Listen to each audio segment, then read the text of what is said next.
Well, you are tuned in to the F5 Recovery Podcast. This is One Pretty Ricky, and we're so thankful that you are here with us. We'd like to thank our sponsors, the F5 Project, as well as the Ridge Treatment and Recovery Center for sponsoring our show. We have a wonderful show today titled Overcoming Newcomers' Excuses. And so we're going to be joined with my co-host, Kirsten Hooven, and we're going to talk about some other different perspectives on those who might come to meetings, but those who are trying to find their way not to come to meetings. So we're looking forward to it and hope you enjoy. Kirsten, how's it going? It's going good. Yes, absolutely. Yeah, It's been a little bit, so it has been. I've just been getting ready for Christmas. Entertained with my kids, and that's about it. Yeah, you? Yeah. It's been busy. So like we were traveling this past week. I went to San Francisco and to Denver. Oh, sure. Yeah, which was fun because like Chelsea actually came this time. Yeah. Because usually she's like, when I'm DJing, she's like, oh, okay, have fun. You DJ'd in Denver and San Francisco. Really? How'd Yeah. you get that gig? These are just people I met online a number of years ago, and so we've been planning these parties since like February, sometime in the spring. Yeah. And so finally, all the alignment just kind of worked out to be able to do both. I was like, What kind of party was it? So the one in San Francisco was called No Big Deal. It's kind of like our crew name. And so it was kind of remixes and edits and other different things that you found on like SoundCloud. So like taking your favorite song and then like some producers like spin on it. And so it was like all like unique kind of music that people kind of dance to. And then the one on Saturday, there's this company called Certus Designs. And they've been around for a couple of years, but they're kind of like, it started as a joke, and they were like, stay milky, silky daddy. They were just awesome. These two dudes. Guess and you had to be there. Yeah. So they were like, they dress up like milkmen, and so like the kind of shtick is that they work for Big Whole Milk, and so it's like death to soy and like stop milking almonds, and it's like all sorts of really funny things. That was in Denver? Yeah. I could see where you'd have to be high to get that one. So they had like merch and like all sorts of things, but they're like closing. So it was kind of like a going away party that they asked me to DJ for, and I was like, yeah, That's pretty super cool. How'd you meet them? That was literally the internet, like found on kidding? Instagram. Yeah, it's kind of crazy. It's just amazing how like connected the world can be. I have, they weren't on my radio before, and then I was like looking up their stuff. I'm like, oh man, these guys are like really creative and cool. You're busy. Yes. That's awesome. Yeah, it's been really good. It's like my senile great grandma always said, it's not who you know, it's who you blow. Yeah. And I thought that's actually would probably work really good.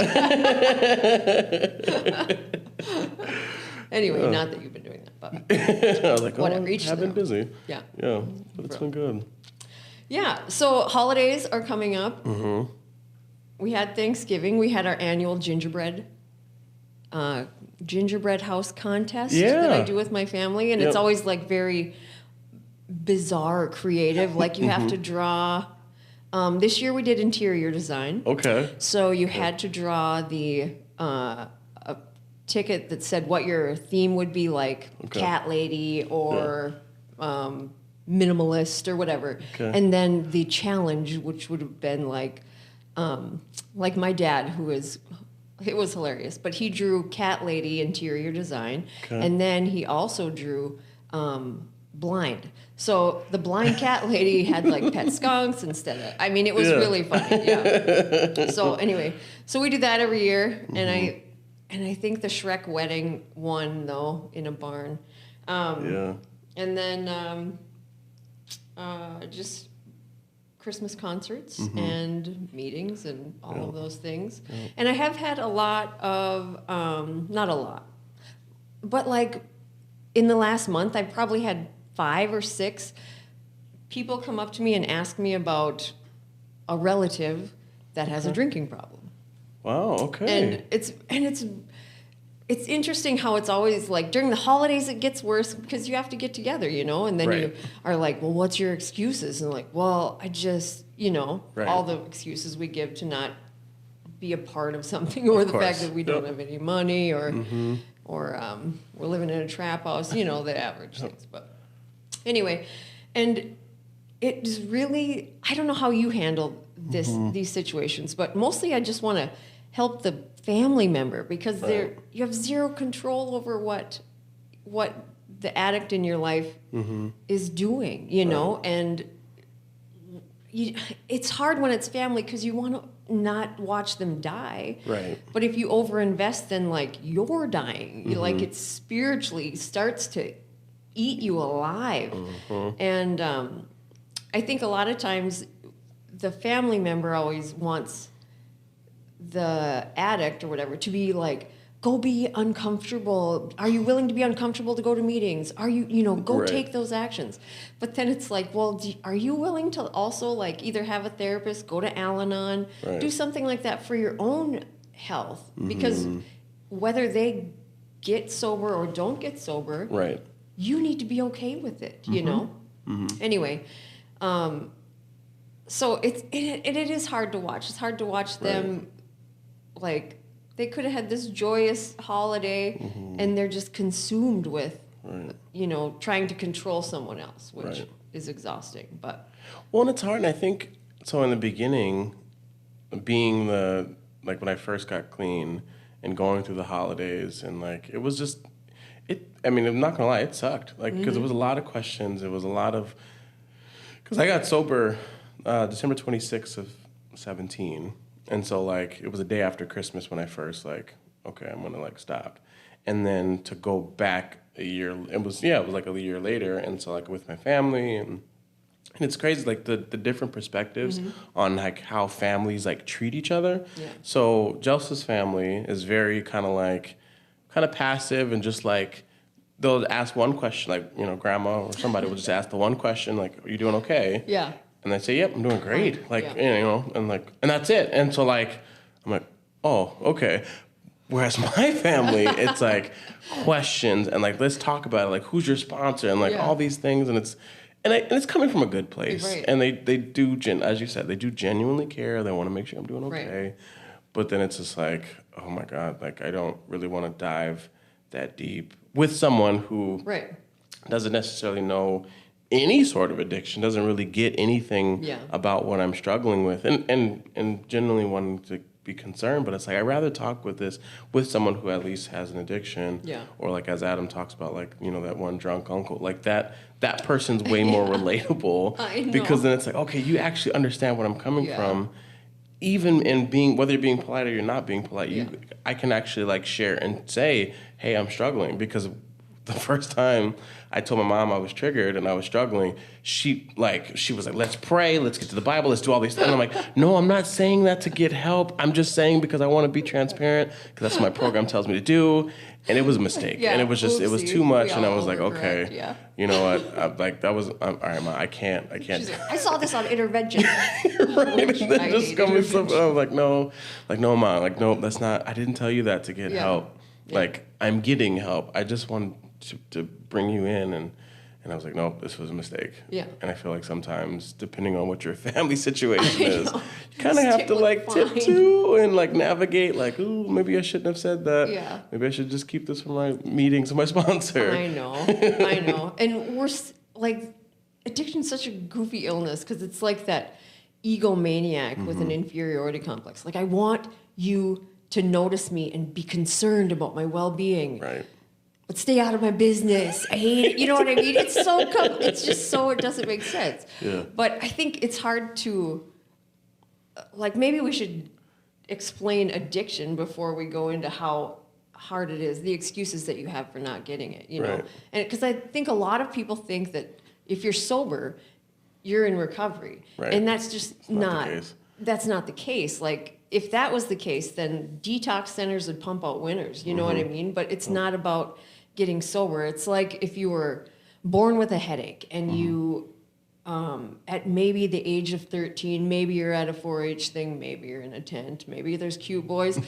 Anyway, if you're born with a headache and somebody at that age gives you an aspirin, it's like what happened to me when I got drunk for the first time. It was like all of a sudden, everything was clear. There was no more headache. It was just like, oh my gosh, I can relax. This is what everybody else feels like. Right.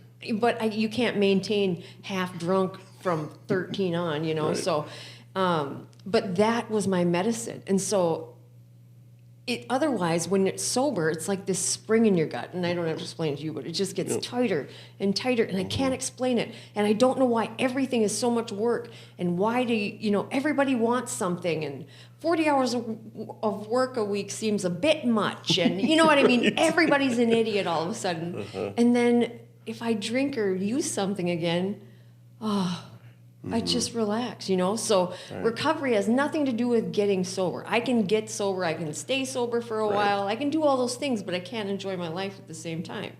So recovery has everything to do with that connection and learning how to live life on life's terms with like some dignity and emotional maturity and blah, blah, blah. But in all of the people I've worked with, this is an illness that tells you don't have it. Right. It really tells you, like, you're fine, you're good, you're good. I don't know what they want from you, Why don't they just mind their own business? Right. But care about me. I mean, it's so like, push-pull.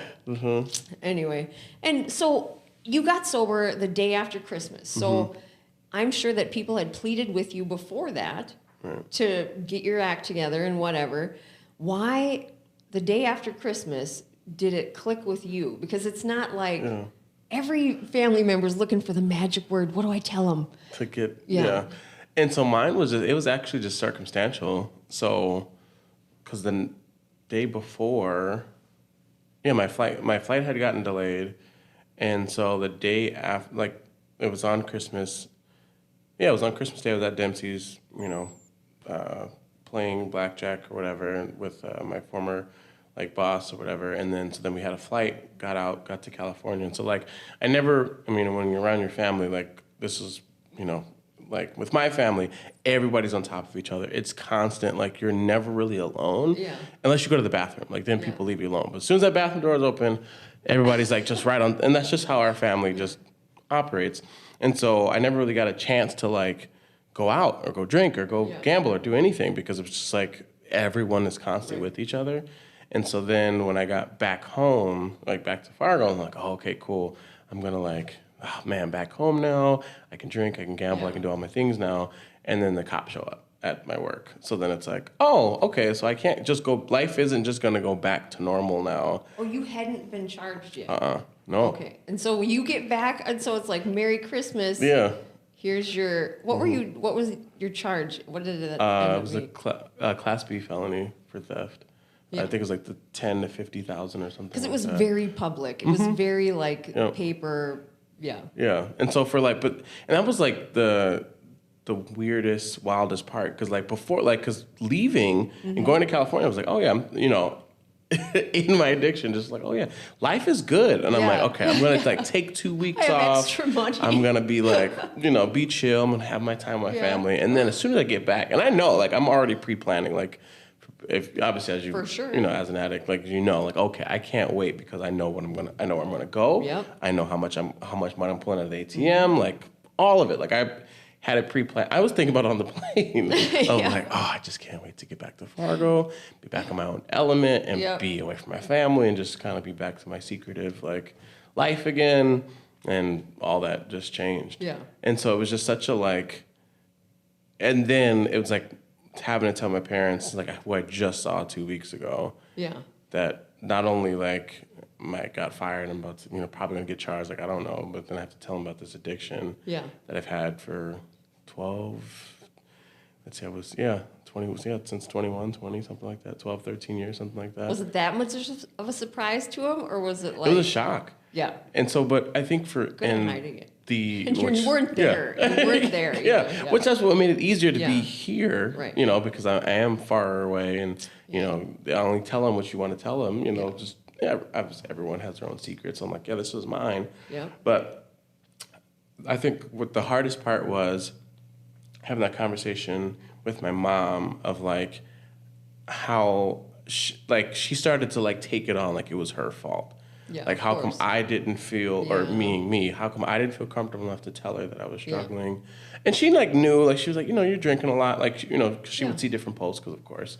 And so it was she would mention it, but it was never to a point of really do something about it. Or maybe she did, and I just was so far in my addiction, I was you just want in one ear, out the other. And so like it was just, and that was hard. That having that conversation and not only like came on, got fired, potentially going to get, charged. I don't know. I took this money from work and I have an addiction. And so like, it was like, how? And I was like, I don't know how. I don't know why. And I still don't know why. And that was 6 years ago. Yeah. Like, I still don't know why me, why not my sister? You know what I mean? Right. Like, I never really went into that. But it's like, Ma, this isn't your burden. So then now I'm trying to like help her through while I'm still don't even know what the heck I'm doing. Right. But now I'm just like, I don't want you. I'm to already feel bad. low, Yeah. and now I'm feeling even lower. Yeah. And then that's when, I just took that, and that's why I was like, I'm just going to take my life, because I'm like, not only like, do I not know how to deal with my own emotions and how to like, all of a sudden, like now I'm an addict now, and I've never said that before. Now my mom is feeling this I know. pain. Yeah. I'm like, I can't take that. Yeah. And that's why I just decided, I was like, oh, this is the direction I'm going to go. Yeah. Because I didn't know how else to cope. Yeah. And like, I'm glad she told me how she, that she was feeling that way. But a part of me was like, I wish she didn't. I wish she know. didn't share that, because I was already vulnerable, and that was just too much. Yeah. Just way too much. And so then did you go into treatment? Was that part of your sentence or? I did treatment before so I didn't get sentenced until August. So they, That's 8 amazing. months. For real. Yeah. And so, but it was just like, well, I'm going to go to treatment. And that was, Joseph was like, well, we're not doing this. So either you're going to figure this out or you're not. So I'm just, you decide how you want this to go. Yeah. And it was kind of So there was other pressure, like the job crumbled. Yep. The marriage is like, get it together. I can't be this wife. Yeah. Yep. Because it's like, what? And again, and the wild part was like, this was an addiction that I had even with my ex-wife. So like my ex-wife didn't know. And so it was like, because again, it was just a very personal, internal. Well, if people know journey. about it, they make you stop. Yeah. So, So a the lot less of I people could are tell. like, I had no idea that they even drank. Well, yeah, because then you'd make me stop. Right, exactly. Yeah. The only people who knew were the people I was drinking and gambling with. Once it did the same stuff. Yeah, because I was like, those are my friends. Like, I was like, they really know me. yeah, they really know. Yeah, They I help know. me. They help guide me to make sure Right. that I'm. Where were they when I went to treatment? I don't know. I don't know. Yeah, so then it was just like, all right, so then I was like, okay, well, I have to figure this out. Like, as soon as, like, I couldn't, my mom wouldn't let me, like, to the story of, like, she's just stayed on the phone when I was, like, made up my mind that I was going to kill myself. My mom just stayed on the phone, like, I just couldn't do it. Like, she just would not let me get off the phone to go do it, because I was like, I'm not going to kill myself while my mom's on the phone. When she stayed on the phone, and so after that point, when I, like, truly broke down and then told her, like, this is what I was going to feel, and she helped me find the clubhouse, so, like, Googled it, and she had called, and, like, there's nothing like a black woman's threat of, like, I will fly out and come beat your behind if you don't go. So I was like, yep. So I went to the clubhouse, got connected to recovery, and then they kind of like guided me to treatment and like all the things. Like, I am forever grateful for those folks who were at that first clubhouse meeting. How heavy is that door, though? Oh my gosh. I mean, figuratively It was like, and literally. physically. Yeah. And it's like door is right around the heavy. corner from my house. Like, so I'm walking there and I'm seeing like the people outside smoking. Yeah. And I'm just like, oh boy. And it's like, what am I going to do? I don't fit in, Yeah, and for it's just real. this like, I'm feeling like this big. And I'm like, okay, I got to walk through that door. And so I just grabbed the handle and then like, I think you have to push or it pulled. It was just a awkward. And I was like, I had so many opportunities to just leave. Yeah. But I was like, well, I can't leave because my mom's going to come. I mean, my mom's going to come. My mom's gonna I know, come. it makes no sense, right? Yeah, my mom's gonna come. Somehow Yeah. she talked to somebody. Maybe she didn't. I don't even know. I never actually asked. Like, Mom, who'd you talk to? But I was like, well, I gotta go. And so then, like, I go in this like in the little lobby and see the soda machine, and I'm just trying to be like cool. Yeah, and, I know like, what I'm doing. Hey, I'm not new here. Yeah, I know.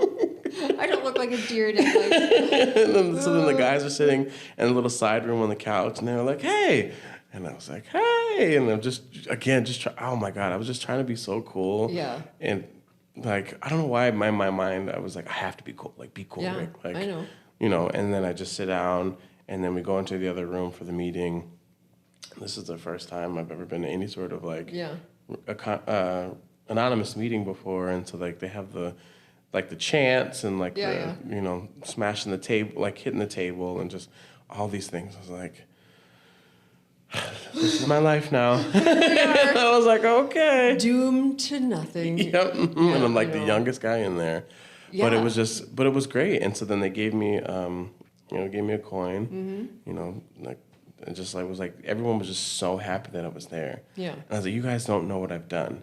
You don't know what brought me here, right? Yeah. Like, oh, we know. And that's what it was. But it was like, it was one of those like the most welcoming experiences. Yeah. Once I got over myself and just like That's the stayed, ticket. and I was like, okay.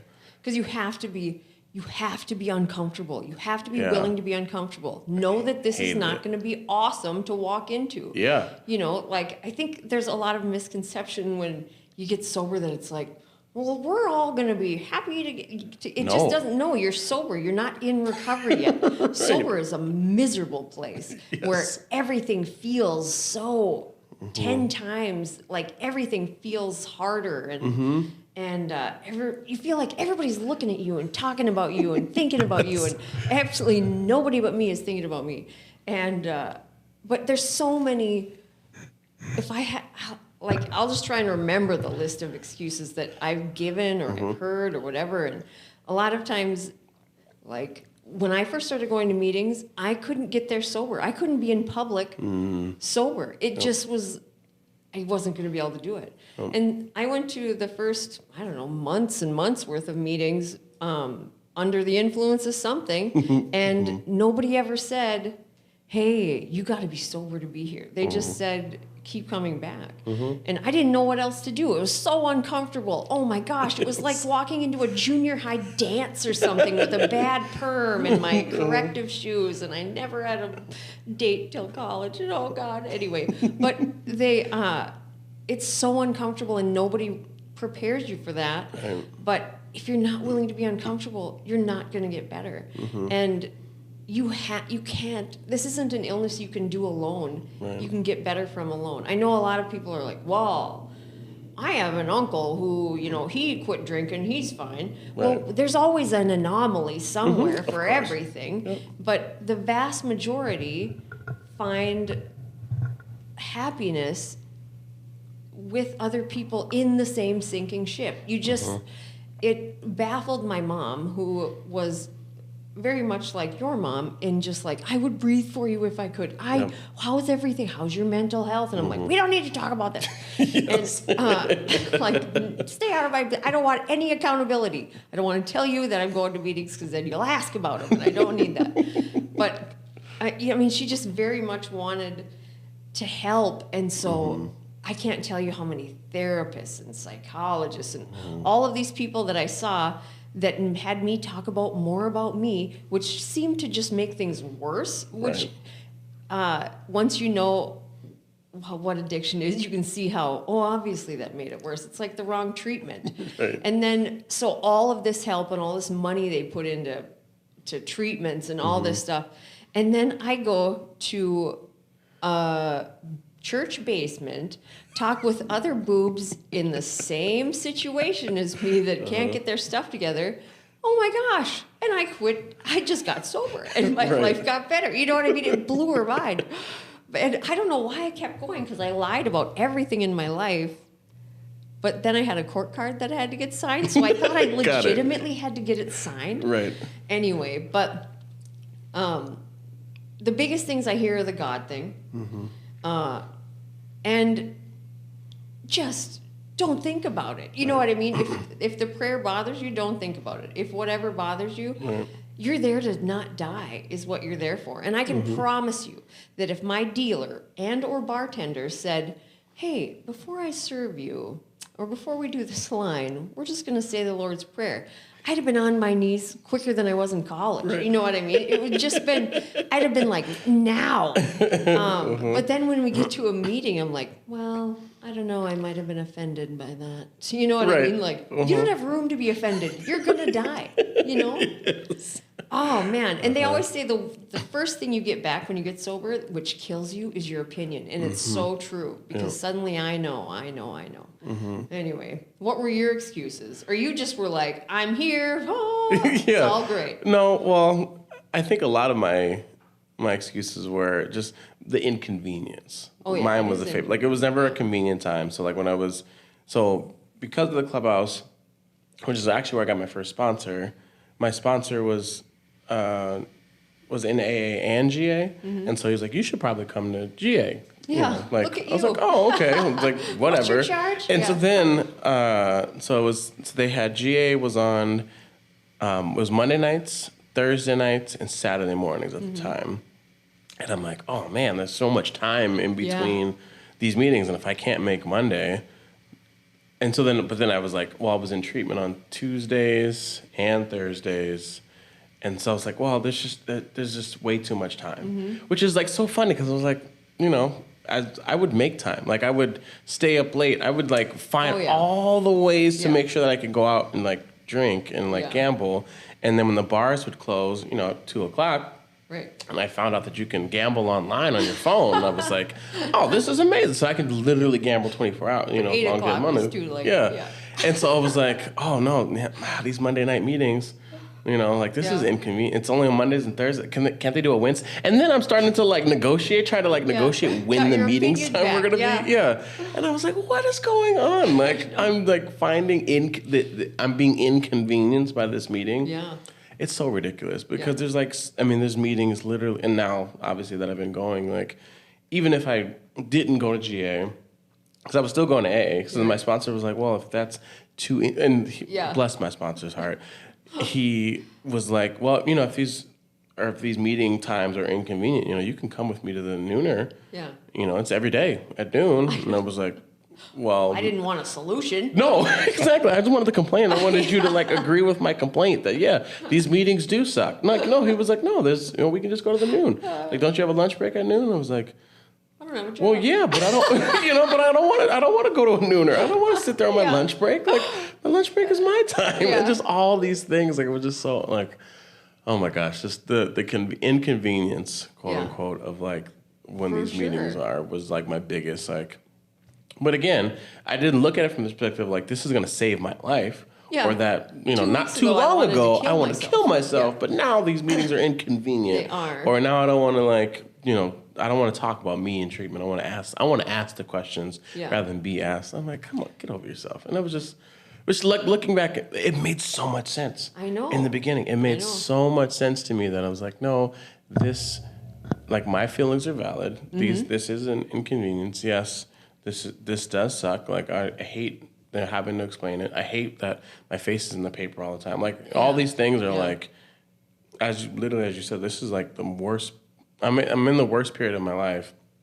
I'm like, man, things were in my mind were so much better when I was just drinking and gambling. Right. And I'm like, how in the world me stopping, which is supposed to be helping me, making my life worse. And I'm like, this is dumb. I know. This is miserable. I know. I hate it. And without the willingness to do the legwork, it's just like I want to have a fit physique or whatever, but the exercise part, don't want it. And then I'll sit at home and be pissed that I'm not jacked, but I'm doing no work. It's the same with recovery. Like I want to be happy and free, and I want to be like you look, but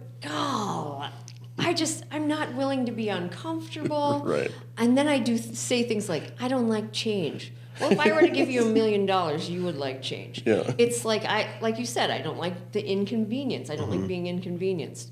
And once the heat is off, I functioned like I'd go till the whole thing fell down, and then I'd pull it together for a while till it kind of smoothed over and they're done asking questions. And then I burned it down again. It was just like repeat, Cyclical. And so to go to meetings was like, well, it's a cult. They're cliquey. Yeah. But if it was a cult, in a cult, people do what they're told. In recovery, they don't. They don't. They're cliquey. Well, they just know each other. Right. And you're new there. So just introduce yourself.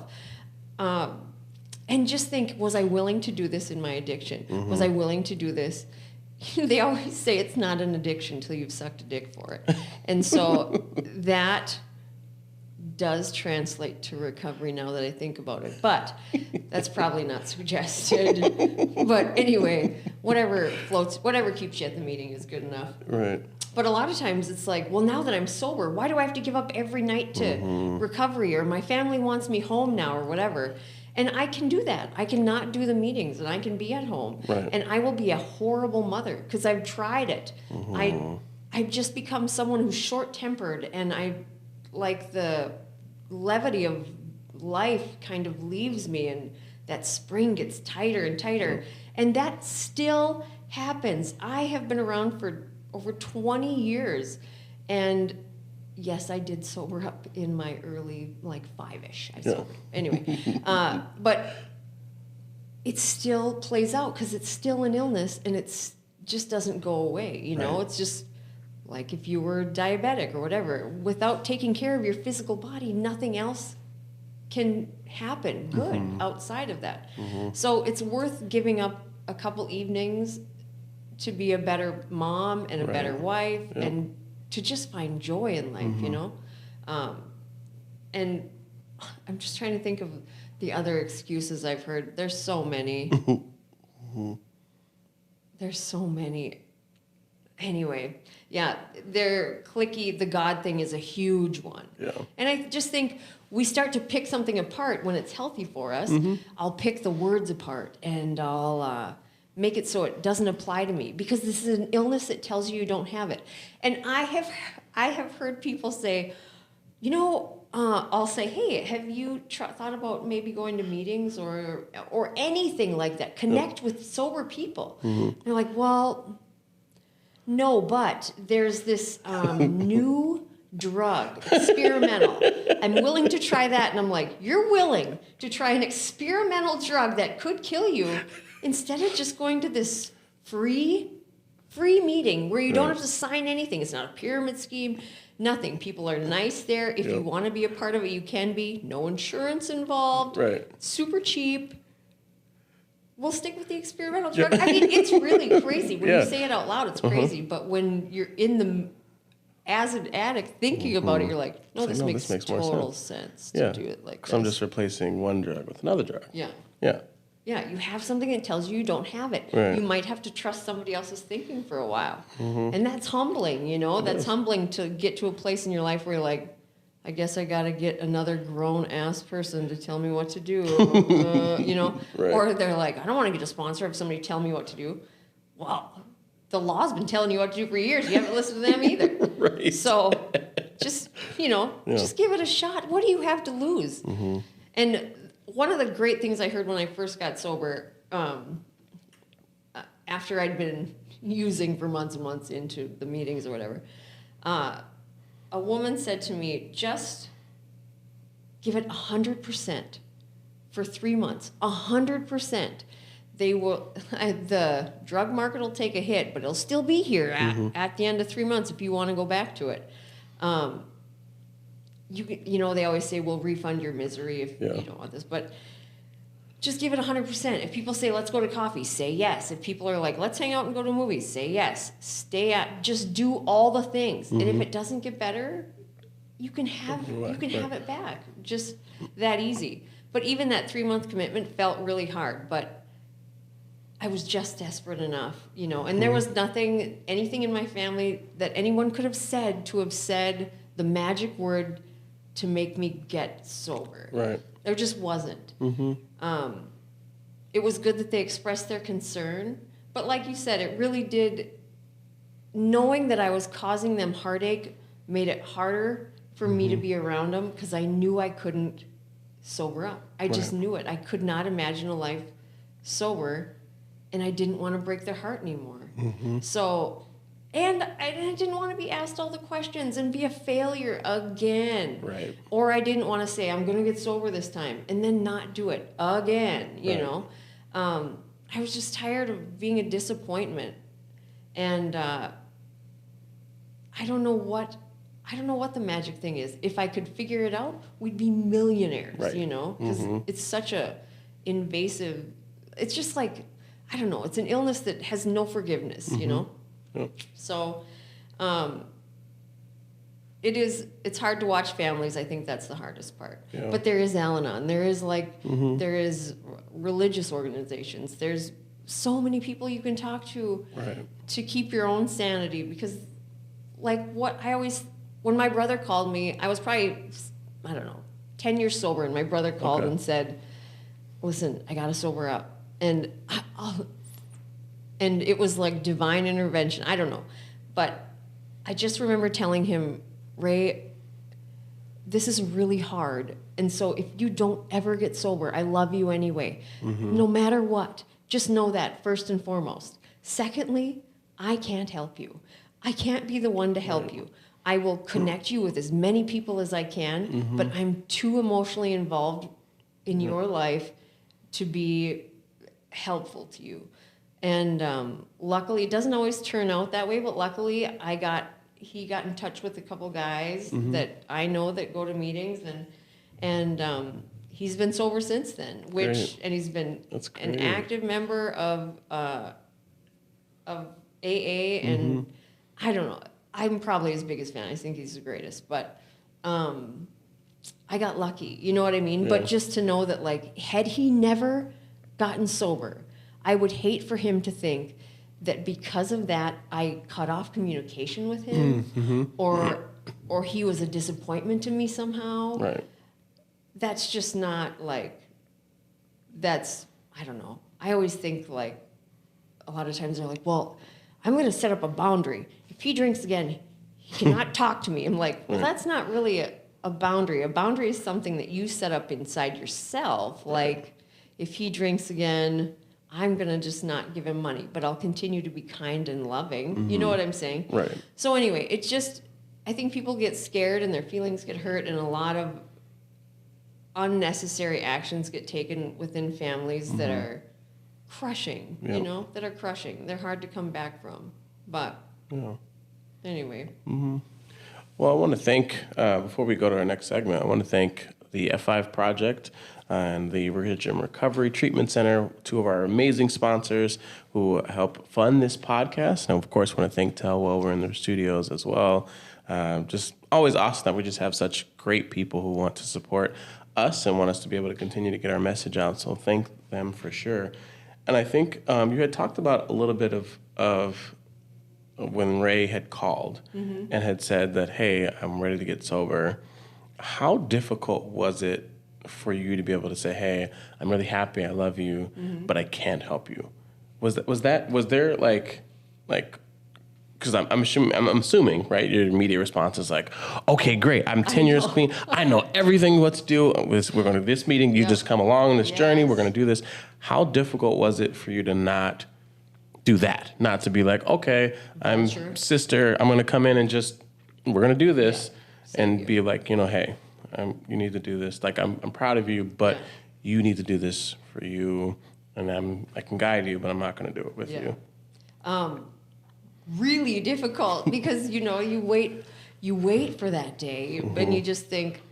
And before that, we always hung out. I mean, it was his secret too, you know. So it wasn't obvious and out in the open because it has to be a secret, or somebody's going to take it away. Right. So, but we had talked before, and I knew that it was something that he'd hint at struggling with it, or I'd noticed that, like, he'd do the old trick of, like, if somebody leaves the room, I'm going to drink all of my drink and then back down to where it was before they come back, so they don't think I had an extra one, you know. Anyway, things like that. So you just kind of like you kind of just give him to the universe and just say, okay, well, you pray for him or whatever your thing is. Right. You know, you just wish them better. But when he called, my immediate thing was, okay, oh my gosh, I can save you. Finally, you're calling. Now we can do this, you know. But I'd been around long enough, or I knew enough to just know that I would wreck this for him because I would make him feel like there was undue pressure, or he had to do, you know, I don't know. It's just a different pressure with family. And I had watched it, you know, in the 10 years I was sober. I was also working as a counselor, and I'd seen it go the other way so many times, where then all of a sudden you have a family member that's like a helicopter family member who wasn't there before, but now is like all up in your biz. And I just had to trust that the universe, God, whatever, was in control. I couldn't be the boss of that one. Yeah. Because even if there was no higher intervention, he's in control of that. And that's for him to decide. The biggest thing, I just knew in my gut immediately, I didn't want him to think that I thought less of him if he didn't make it. Because I know how hard it is. And you watch so many people try and not get it. And then families crumble, or they no longer support him anymore. And then the addict feels like, well, they don't love me anymore because I can't get sober. Right. Well, I can't get sober because I'm sick. I know it looks to the outside that I have a choice to pick up that drink or drug. I know that looks like a choice. But when you're in here, you just don't have that choice. You just lose the choice. And it's so hard to explain. In fact, if we could explain it, we wouldn't be doing things like this. Right. Anyway, and I just knew it would take a while for him to be comfortable in recovery. And it's just like Cheers. Like, I'm probably dating myself. But I'm sure that the first time or the 30th time that Norm walked into the bar, nobody said Norm. You know what I mean? It's just the same thing with meetings. You're just not, unless you get involved and stay there on a regular basis, if you stay as committed as Norm was to that bar stool with meetings, you will walk in and they'll be like, Ricky, you know what I'm saying? It does happen. It just takes, are you willing to be uncomfortable? Right. And so but I did want to swoop in and save him. I wanted him to get the best sponsor and go to the best meetings and hear the best things. You know what I mean? Like if I'd go to a speaker meeting with him, I'd be like, I hope this speaker doesn't suck because he needs this, which is awesome because now I'm not thinking about myself, so my life gets better, But I also relied on my sponsor during that time and other people that I had known go through these situations. And I just knew that I didn't know. So I just took their suggestions and, luckily for us and our family, it worked out great. And now we share this really cool experience in life, Yeah. Yeah, I think that was definitely one of the things when I first started coming, because the book was called One Day at a Time, but like I couldn't see one day at a time. I couldn't there was no sort of recollection, but like every time I would go to a meeting, I would be afraid because I'm like, what if I make really good friends in this meeting? What if we get really connected? And what if I don't come back? What if I don't show back up? And so for me, it's like I had no idea if this was going to work, because I've been addicted for a lot longer than I was clclean, and so I don't know what clean looks like. I mean, before I was 18, I was in high school. Everything was different. So it was like my literally entire adult life has been involved in this addiction, and so what do I do now? What does this even look like? How do I I don't want to go to a meeting. I don't want to get bonded. And I think that was one of my definitely excuses. Okay, I'm going to keep going to different meetings because I don't want to get close to anyone. Because what if I don't show back up? Yeah. What if I go back out? And I was I had this weird obsession and trauma of what if I become like the people, because I would hear the stories of people who would go in and out, in and out, in and out, and I was like, oh no, I don't want to be like them. And so then I was like, but I also don't want to get too close to anyone, so I'm going to go to this one nooner meeting, but if I go to another nooner, I'm going to go to a different nooner. And I was like, okay, if I'm going to go to this candlelight meeting, I'm going to go to a different, and then I'm like, oh, okay, I'm getting too close. All right, I'm going to just bounce out. I'm like, all right, I'm going to start going to NA. It was just bouncing around. And I think it was my compulsive gambling mind of I have to do all the things. I can't just commit to one. Yeah. Because if I get too close to anyone, that's going to be that accountability here. Yeah. Or I'm going to have the same conversation that I had with my mom of how uncomfortable and how sad I was feeling because of how much pain I was putting her through. Right. So what if I put somebody else in that same pain who cares about me? Yeah. And it was just I couldn't do it. Feel bad again. Yeah, and then I'm gonna I'm gonna feel bad, and then I'm gonna want to kill myself again because I'm disappointing more people now, and I don't even know these people, but somehow they were so important. So I was like, man, all of this happened in your head in the parking lot before you even got. Oh, absolutely. And I was like, yep, nope. And so I'll go to this meeting, and if this, and that's was I would try to find, like you said, you were talking about, like, oh, I wanted to go to the best meetings, have best sponsors. I was trying to find the worst meetings. I was trying to find, like, all the reasons why I should not keep coming to not be clean and sober. And it just, there was never a bad meeting. And it's, you got lucky. But I've been to some doozies. have you? Because I was like, no, like every next, I think my higher power knew I needed, like, all my meetings were just like spot on. Where I was in my life, it helped me with my relationship with my wife. It's just like all the things that I needed exactly here at that moment. Somebody had shared. And I was like, dang it, these meetings, like, all right, let me go to another meeting. And it's like it kept getting better, and the meetings kept getting good, and I was like, so finally I was just like, I just need to stop running. Even though I was running, like, I need to stop running to all these different meetings and just pick one. I just pick a meeting. And then finally I was like, okay, you know what? Fine. I'm just going to get a sponsor. And I just said it like that. I was like, oh, I'm just going to get a sponsor. They keep telling me I need to get a sponsor. Get people off my back. You're right. I'm just going to just have the sponsor. And treatment was like, oh, you need to keep coming. It's like, oh, fine. I'm all right. I'm going to keep coming. Like, I'm going to actually, like, commit to doing the assignments. I'm going to commit to getting a sponsor. I'm going to commit to actually try to, like, read the blue book every day. I'm like, okay, I'm going to, fine. It was kind of like, I was just like fed up with like trying to do it my way. And once I just. It's exhausting. It's exhausting. But I felt like it was like, okay, this was, somehow this made more sense. I'm like, fine. I'm just going to take the easy way out, I guess. And then surprise, surprise, everything got better. It worked. Everything worked, and it just clicked. And then like the meetings made more sense. And then I felt like I gave better talks, and like I was able to actually talk through some things.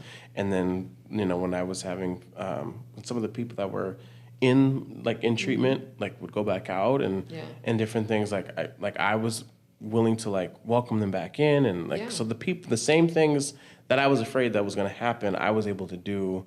And it just happened out of nowhere. I don't know what changed. I don't know why all of a sudden. But I was just becoming like way more involved. I was becoming the people that like connected and like wrapped my arms around, like, hey, Kirsten, like I'm glad you made it, and like that's what I was afraid to like have happen for me. But then I was doing it for other people, and then I felt so good about it, and and it was cool to see somebody else's response. Like when I'm like, Kirsten, I'm so glad you're back, and seeing them like, oh my gosh, you remember my name, like, and that's I think deep down what I always wanted, but I was just so afraid to have happen. And now that it's happened, I'm like, I can't see any other way. I know, and it's really easy comparatively to what I thought was going on. But there's a lot of, like, when you were talking about being in treatment, a lot of times people would get out of treatment and then they'd say, I'm just sick of recovery. I've been doing this I need a break. Like, no, do not let off the gas. Like, you don't need a break. You need just to do it different. Oh, yeah, I said that after 28 days. I need a break. I need this a break. Is a lot. I've been doing a lot for these. You didn't take your foot off the gas when you were using. So, exactly. It's like, oh, man, why do that? I've done so why do that much. Now? And I've also watched, people get sober and then they're like, I always like this. They do steps 1, 9, and 12. Like, hey, I'm an addict. Sorry about that. And I'm going to save everybody. You know what I mean? And that's a great thing. It's awesome. The only thing that I've seen become troubling with that, and for myself too, because I've done this, is like I turned that into a career. So now I was at LADC, and I loved it, and I loved all of it. The 20 years I did it, loved it. I still love it. When it got unhealthy was when my job became my recovery. Instead of like, and that's what, it's really makes you nervous with professions like peer support or LACs or, therapists. My first sponsor said, if this job becomes your recovery, you have to quit because you'll lose, you'll lose your mind. And I thought, oh, whatever, Right. And sure enough, I had little kids, and I'm like, oh, I do enough of this all day, every day. Right. And it's just different. It's hard to explain why it's different. It's just different. Right. And because there's an expectation with a job that, you got to do your job, and there's not really, when I personally go to meetings, I can be a boob, and, it'll work out. Right. But when I quit being like giving it away freely, when I quit being available at meetings or to be helpful, my world just got really small, and And because they say whatever you put before your recovery, you're going to lose. And it's just really true. If I say, well, I need time at home with my kids because my kids missed me and now I'm sober and blah, blah, blah. That just doesn't work out. I have to be healthy or I can't enlarge upon any other part of my life. And it's so simple. It's just like a few hours a week, you know, to keep my sanity. And it's so worth it. But believe me, I will try every other way to do that. And it never has worked out for me in all of the different ways I've tried. You know, it's never worked out. And so, and if you could tell people with other illnesses, like, if you just went to a couple of meetings a week, you'd be fine, you'd be happy, and you wouldn't have any more symptoms. They'd be like, sign me up, you know? But we have to convince people to come, and like, they're totally desperate until they get to that first meeting, and then they're like, actually, I overreacted. Sorry. I'm okay. And I think, so when do you think, like, for you first started, like, helping out, like doing the coffee and setting up the chairs, a lot of things? Because, like, I think I was 2 years before I started, like, doing, like, because you talked about, like difference, being of service to other people.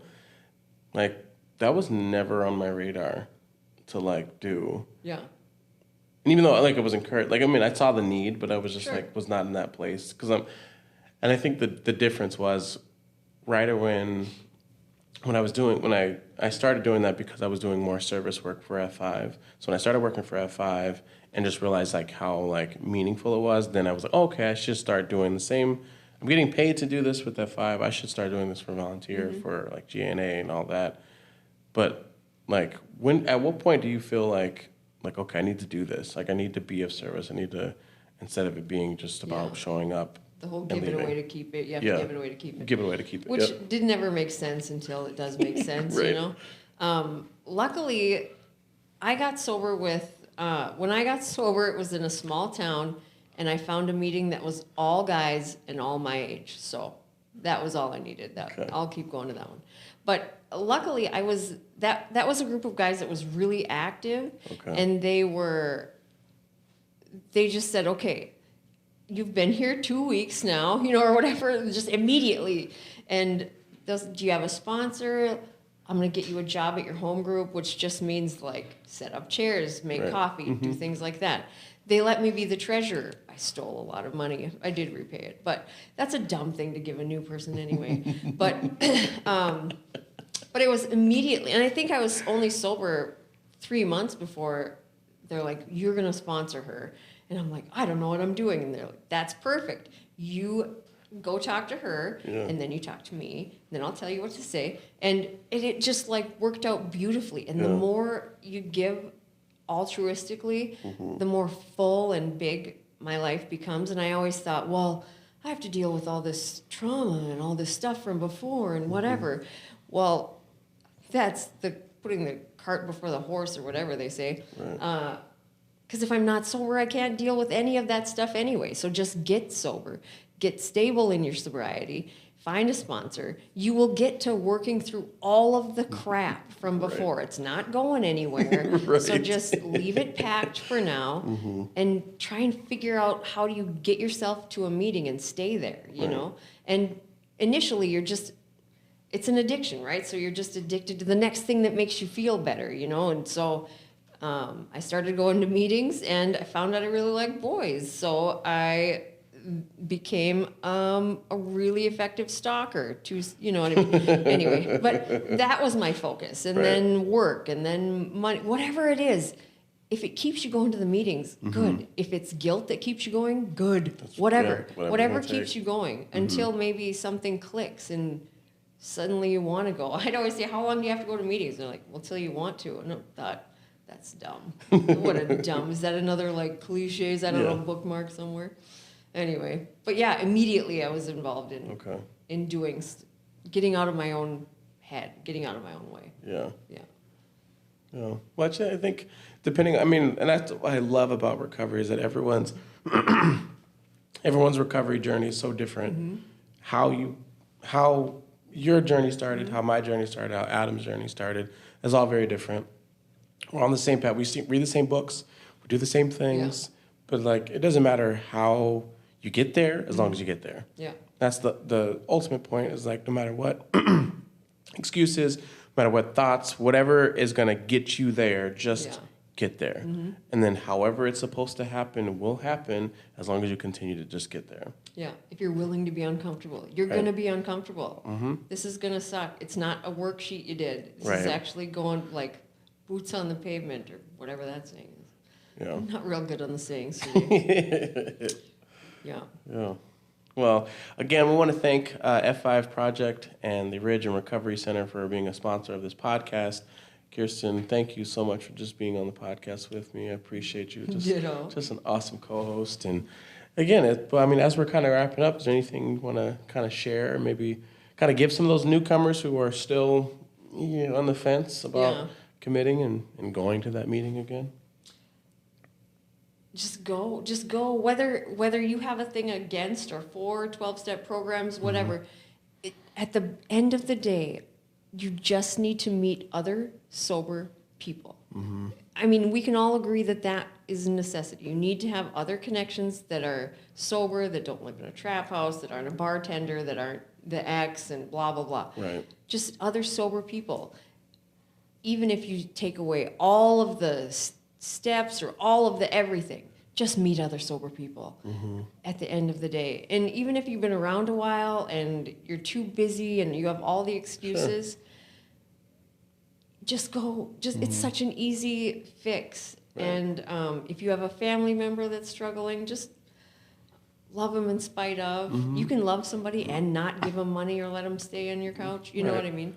Because they will figure it out. We are survivors. We will absolutely figure out where to sleep. So, anyway, just never give up. Never give up. It's not like a black and white thing. You don't have to get here and stay sober forever. If you get here and you're sober 6 months out of the year, every year, that's better than it was before. Just yeah, just get there. Just get there, and you'll be uncomfortable, and it'll be fine. Right. Yeah. Yeah. It may be hard to feel right now because it is already uncomfortable enough before you get to the meeting. And it's going to be weird that you're going to go to this meeting and probably still feel uncomfortable. But eventually, the more you go, it will get better. Recovery. Right. Yeah. I like that. So, again, well, thank you again so much. We appreciate you, and we'll look forward to doing this again. And join us next week. We will have Adam back on the show for our Christmas episode. Looking forward to it. And thank you again for being here. Yeah, you too. Yeah.